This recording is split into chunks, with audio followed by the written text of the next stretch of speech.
Have you been heard? Please contact Alicia Rain for more info. Are you the next great independent artist, but you're looking for a distribution opportunity? Well, sign with us at PRAYzy Music Distribution. Yes, the 2021 Stellar Award nominated PRAYzy can handle it all. We understand the narrow road leading to getting your music heard at the right time at the right place can be tough. So send your music and video files to fmprayz@gmail.com. That's fmprayz@gmail.com. PRAYzy Music Distribution, affiliated with Sony Music and the Orchard Distributors. Are you interested in continuing your education, certificate, or degree that will prepare you in the ministry and equip you in the marketplace? Come make Christ Central University your home. Visit us at www.myccu.online. Crazy people giving crazy praise.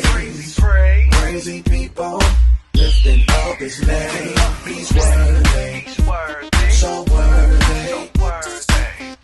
Crazy people giving crazy praise. Praise FM presents Crazy People with Dr. Arthur L. Weathersby, a man of faith, knowledge, and inspiration. Tune in for trending topics such as spiritual-based commentary, biblical wisdom for everyday life, live interviews, current events, news, music, and so much more. Get ready for a spiritual journey like no other. Live every Friday at 6 p.m. Eastern Standard Time. So join us on Praise FM Radio. It's Crazy People with Dr. Arthur L. Weathersby. I do the thing in the Lord. Well, good evening, Praise FM Live and Praise FM Radio. You have me, that's right, Apostle Dr. Arthur L. Weathersby, all the way from Wilmington, Delaware. And you heard what the promo said that the name of the show is. That's Praise FM Live presents Crazy People with the Apostle Dr. Arthur L. Weathersby. I have to make sure that I make a special note by emphasizing crazy as opposed to crazy. I know some of y'all out there think I'm crazy anyhow, but that's all right. Some of y'all crazy too. Amen. But I'm the one with the show, Crazy People, and I have two special guests with me today that we're going to have a good conversation with, and I'm really excited about today's show because it's going to be like no other program that we've ever had with this particular format, and I don't think that we've ever had it like this with Praise FM Live or Praise FM Radio. I want to introduce to you these two people. I have Jennifer Griffith and I have Sarah Randolph Carver. Say hello, ladies. Hello. Hi. Amen. Now, where are you guys at right now? South Point, Ohio. South Point, Ohio, y'all. Eastern Ohio. Off over there by the West Virginia border. Now, you saying, how he know that? Because I used to live in that area in Huntington, West Virginia. Oh, my.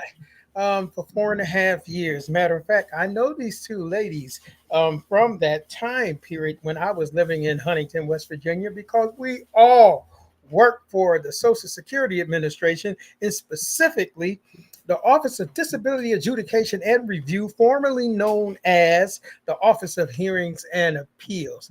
That's why they're here, and we're going to have an interesting conversation about something that I'm sure many of you probably are clueless about what they're going to be talking about, but it's something that you need to be aware. Amen. So welcome to the show program, Sarah and Jennifer. It's a pleasure for me to have you both here. And of course, we go way back, 20 years and almost 6 months, 20 and a half years, when I reported to Huntington, West Virginia office. At that time, we were called the Office of Hearings and Appeals on May 5th of 2003. I'm good with remembering stuff like that, guys. And I was introduced to the staff, and particularly Sarah was a part of my group. So I got to meet her too. So welcome to the show, and give the people some background information on the two of you. Well, like you said, we met in 2003 when we both worked for the Office of Hearings and Appeals, later the Office of Disability Adjudication and Review. And Sarah and I were paralegals at a law firm before we came to work for the Social Security Administration. We were there for about 2 years before you came on board. And then I think it was 2 years, roughly 2 years. Yeah, But 2001. and then yeah, we were there. I left before you left, so I Yes. left in 2007, and Sarah stayed on until 2017. And I think the reason that we're talking today will be real evident real soon. But Sarah and I are Social Security whistleblowers. That the reason we had to leave where we were was because of we blew the whistle on a massive fraud scheme that was happening within our office. And when she says massive, y'all, we do mean massive. Give us some more information about that whole scheme that went on in the office that we worked in. Well, it ended up being the largest Social Security fraud scheme in U.S. history. And basically, it involved an attorney and a judge and rubber stamping of decisions. Bribing. Right, there was some money exchange, and basically the Social Security system is set up to assist people that have become disabled. And that program all of us fund. This is paid from the American taxpayers, and we uncovered a scheme. Probably we started noticing it maybe early in 2005, and it was so apparent that so many people within the office, which surprised us, so many people knew that it was going on and chose to look the other way. There was many or thousands of emails that were later sent to management, and they chose to basically look the other way because at that time, it benefited our office. Our office was always number one in the nation. And we were a small office, in Huntington, West Virginia. And Arthur, maybe about 170 cases nationwide. I mean, 170 hearing offices nationwide. And our office was usually ranked number 1, 2, and 3 as far as the amount of decisions that we did, that came out of our office, and decisions meaning that people were either favorable or unfavorable. Absolutely. And I recall that when I came there, the productivity for the office wasn't really as good as what it was. That it changed within a year. The productivity increased greatly from the year that I came until 2004. And then from that point on, it was increasing every year. And unfortunately, from what we done found out, there was some reasons why it was doing so. We had an administrative law judge who unfortunately was fraudulently approving cases on behalf of one particular lawyer,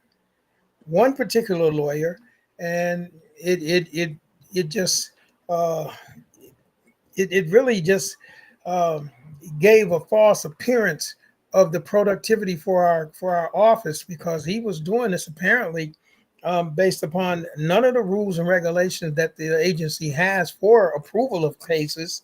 But unfortunately, this was just a sad occasion that happened. Now, how did it get to the point where you guys finally decided that, you know what, we need to speak up on this? Well, I think a lot of people think we went looking for it, and that we, were trying to find something wrong, but that's not what happened.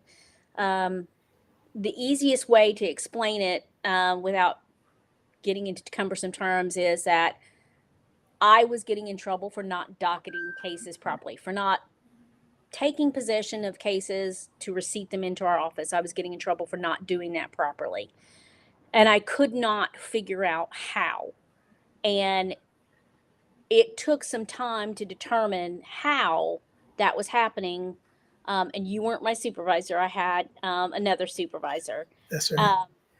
But my supervisor was having disciplinary meetings with me over my improper docketing.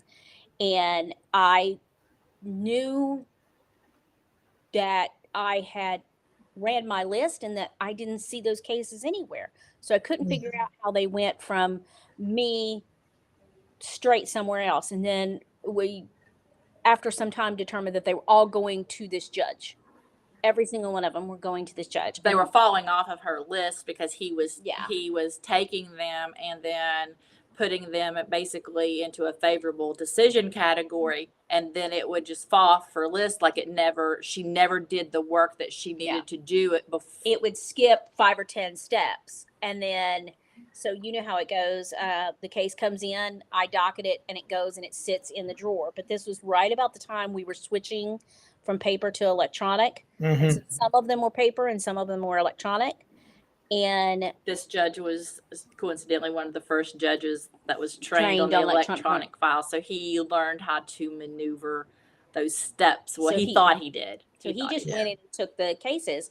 But our system didn't show who took the case, only the next step who it initiated. So like CPMS didn't show him who had changed status until one day he came looking for cases.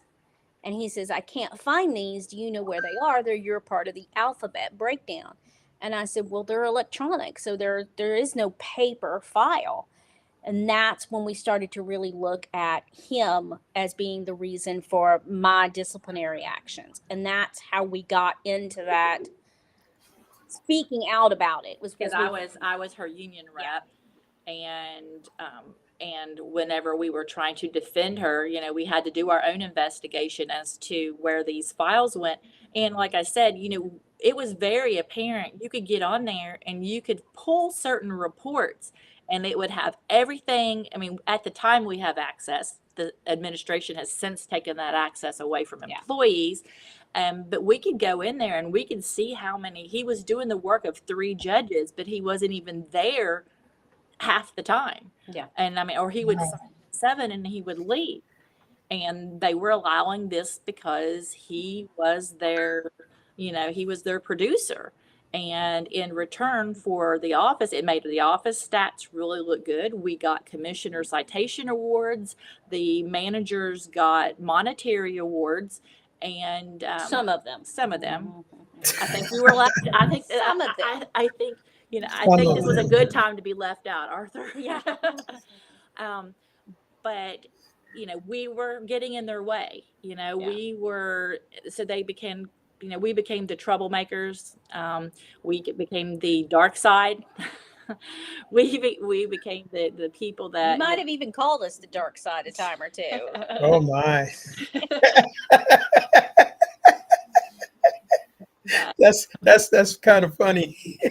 So yeah, that's what led it. Like we weren't didn't go with we don't like this person, we want to get them in trouble. That was never what happened. So this went on for several years. Yeah. And when we're talking about a massive fraud, what are we talking as far as how much did it cost the federal government? Well, they estimated, when you see, if you read any of the news media on it, or if you watch the Apple TV series that was done, The Big Con, you'll see them consistently refer to $550 million in fraud. But that's a conservative. That only estimate. Is representative of 1,500 to 2,000 cases that were picked up and reviewed by the Senate Investigative Committee, because the Social Security would never produce, the reports that we're talking about. We were talking about DART reports, and you would know, Social you would know that. Yeah. But they said these reports didn't exist, and it would take years and years to compile this information. They were basically trying to, avoid producing that information. So they never actually turned over to the Senate or to any investigative committee the full list of cases that it could be referred to. So what you're talking about is just a fraction, because that's probably a year and a half to 2 years worth of cases, and this went on from 2005 to 2011. So Wow. there are still many, many years worth of cases that were never reviewed and will never be reviewed. So from what you just said there, Jennifer, it sounds like the agency, that you would think the agency would have been extremely ecstatic over the fact that this was uncovered, because this was costing the government money, but it seemed like they were circling the wagons.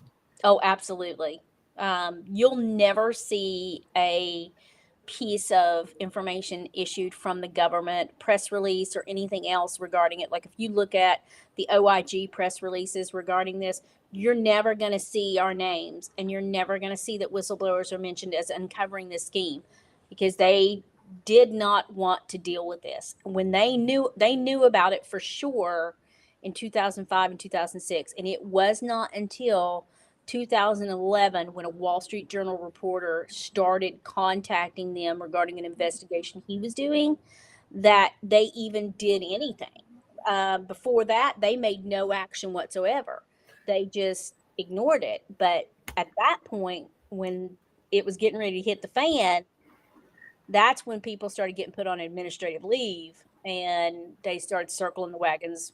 And brought in all the people from headquarters to come and damage control, basically, is what they were doing to our office. I mean, they started firing people, Transferring.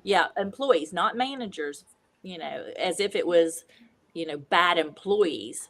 None of the managers were ever fired. No, they were all my. They were all either promoted, retired, or transferred to another office. You mean some one or two of them got promoted? Yes. Oh, this is something, guys. The head person, as you will know, and I won't say the name of, retired. Yeah, I remember that because I got contacted. It might have been in 2011 from the Washington Post reporter, and had a conversation when he was talking to me, and he was asking me about a lot of things, particularly in 2008. I said, well, I can't speak to that because I wasn't there. Yeah. I had left the office at the end of October 2007 because I got promoted in spite of the fact that I don't think my management team really did anything to help me get promoted. Right. Matter of fact, guys, I'm going to share this with the people out there. At some point in time, and this was exclusive of what was uncovered. I got ostracized by my management team because I wouldn't take certain personnel action against people that they wanted me to take, and I told them I couldn't because I didn't see enough evidence in the file whatsoever that would warrant the type of action that needed to be taken. And then on one instance, the employee relations specialist for the Philadelphia region, we had a conference call, and he asked me, he says, Arthur, well, what do you think about the situation? I says, well, Howard, you're employee relations specialist, relying upon you. He says, no, you got managerial experience. What are you thinking? Then I told him, and he says, I agree with you. The whole climate changed in the office where we were having this conference call, because I'm the only one that was in the office that was saying, no, we can't do this because there's nothing that warrants that level of a disciplinary action. And from that moment on, I was ostracized. I didn't get information about this, a lot of things. And I do believe that they tried to sabotage my being promoted. That would I was getting matter of fact, the director spoke to me one day. He says, Arthur, I'm getting a lot of calls from people all over the country about you. I said, what do you think? I can't make a well-qualified list? Yeah, well, and they did me the same way as far as, ostracizing. But what they began doing to you that we later found out in discovery was they were leaving you out of decisions. And then when you were if you were out of the office, then that's whenever they would let another manager take over, trying to discipline me for something. Because I remember you telling me, can you not stay out of trouble when I leave? And I'm like, but I'm not doing anything, Arthur. They just wait until you leave and they just wreak havoc. And this is when all this started. And then when you left, it got worse. And we found out so much through the course of litigation that we knew it was bad.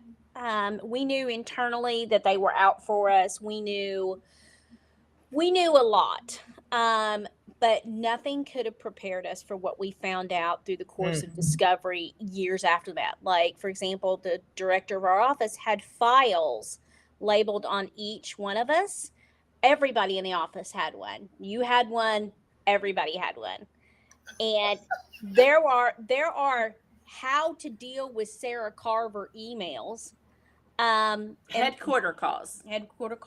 That's what they were called. And you may recall, if you've watched the Apple TV series, that a private investigator was hired to follow Sarah on my work at home days. On her work at home days to discredit her. They wanted to find out if she was doing something else on the work at home days. And it almost worked because they faked a video. But we found the emails. And he had emails? They were stupid enough to put all this in email. And when a federal employee's life or something is in jeopardy, you have to notify Homeland Security. We've had that happen while we've been in office. Well, they didn't do that. What they did was they sent it to Judge Andrus and they sent it to the region, but nobody told her. But they used that information or the video that was sent to them to put her under investigation. And try to fire me. And try to fire her. Wow. And one of the employees, one of the senior case technicians she was a writer at the time, was working with this Judge Andrus, because this is a public record now. Yeah, he can be named. It's not slander. Yeah. And he basically gathered up another employee, a writer, and she helped contact Eric Kahn's office to let them know of my work schedule. And that's what Judge Andrews was charged with, was interfering with my employment. Was it one of the paralegals? Mm-hmm. But he has 4 charges. He was eventually removed as an administrative law judge and lost his law license. But the charges were like conduct unbecoming an administrative law judge and a couple other squirrely charges that I can't remember. But he was able to retire with his full benefits and pension and all that. And he served 6 months. 6 months of prison for his involvement in it. Not for the fraud, not for what went on in the office, just for attempting to take care of another federal employee. Yeah, just interfering. And so these, okay.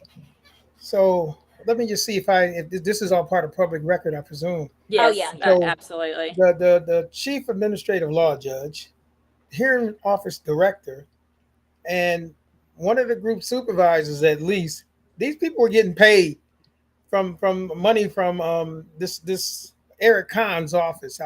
This is the lawyer. They were getting paid from him. Well, we only know that Chief Administrative Law Judge Andrus, former Administrative Law Judge Doherty, and the former hearing office director got money. Those are the only ones that we know for a fact. Well, that was the only ones. Nobody looked really hard. Yeah, because they weren't even going to. They didn't want to indict these people. They were basically pushed to do these indictments. They wanted it to go away. They wanted it. The FBI, the prosecutor, the Social Security, everybody wanted this to go away, but it wouldn't go away. You had Wall Street Journal. By then we were, working with the Senate subcommittee, and we worked with them for 2 years. And that's when we testified, on Capitol Hill.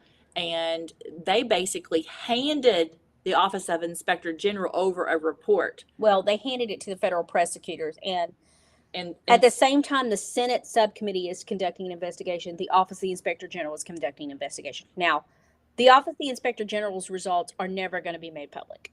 It's just never going to happen.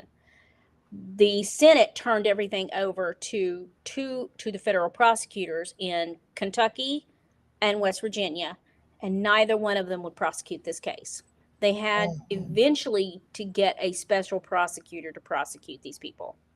And it took until 2016, I think, before anybody got indicted.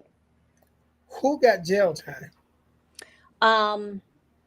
Charlie Paul Anders, the former chief administrative law judge, served 6 months for interference with federal government employees' employment, which was Sarah. Former law judge David B. Daugherty was sentenced to 4 years for mail fraud and wire fraud. And he never even once attempted to get an attorney. Not once. He Not didn't once. testify. He didn't talk to anybody. He shut up. He didn't even show up at the Senate hearing. Nothing. And Eric Kahn received 12 years for mail fraud and wire fraud. But as you probably already know, he fled the country and had to be extradited back from Honduras. They caught him in a Honduras Pizza Hut and brought him back. And he's got an additional 15 years for the escape attempt tacked on, so a total of 27 years. And then a third party that we haven't really talked about, and you probably don't know anything really about, his name was Curtis Wyatt. And Curtis Wyatt was an employee of Mr. Kahn, and he was the individual that was tasked with following Sarah. We got Brad Atkins too. Oh, I forgot Brad Atkins. I'm sorry. Yeah. But yeah, the individual that Kahn used to destroy evidence, follow Sarah, all those things, he got 3 months, but not for any of that. He got 3 months for helping Kahn escape to Honduras. And then lastly is psychologist Bradley Atkins, who was an individual who signed off on some of the medical review forms. He testified before Congress, and basically his congressional testimony just convicted him. Like, they tried to get him to make a deal to testify against Kahn, and he wouldn't. So he was sentenced to 25 years. What? Sentenced to 25 years? Yep. Yeah. And if he would have made a deal, he'd already been out. But Yeah. he would not. He said that he had consulted with God and that God had told him that he was not guilty. But you couldn't reconcile that with what he had testified in Congress before. He said he believed he wasn't guilty, but he had testified that the signature, he tried to say his signature was forged, and he lied on stand, and he testified before Congress that he had signed all these forms, and they were like, please make a deal with us. We want to make a deal with you. We know you're not the mastermind behind this crime. Right. Make a deal. We are going to be lenient on you. And he would not do it. And he said God said that he was innocent. No, Brad Atkins. Brad Atkins said God said that he was innocent. Yeah. My question is, what God did he talk to? And if he hadn't testified before the Senate, then they probably would have not had enough on him. Wow. But his own Senate testimony is what did him in. Like he said before the Senate, I came here and I promised to be honest with you all, and I'm going to tell you the truth. I'm going to tell you the truth. But he wouldn't quit talking. And you know what happens? He spilled his guts. Yeah, he just kept spilling and spilling and spilling. Yeah. Wow. Well, guys, as you said, this here was done. Documented in a documentary, if I'm not mistaken, correct? Yes. The Great Khan, the CONN, which is his last name. And so if anybody's interested, they can pull that information up.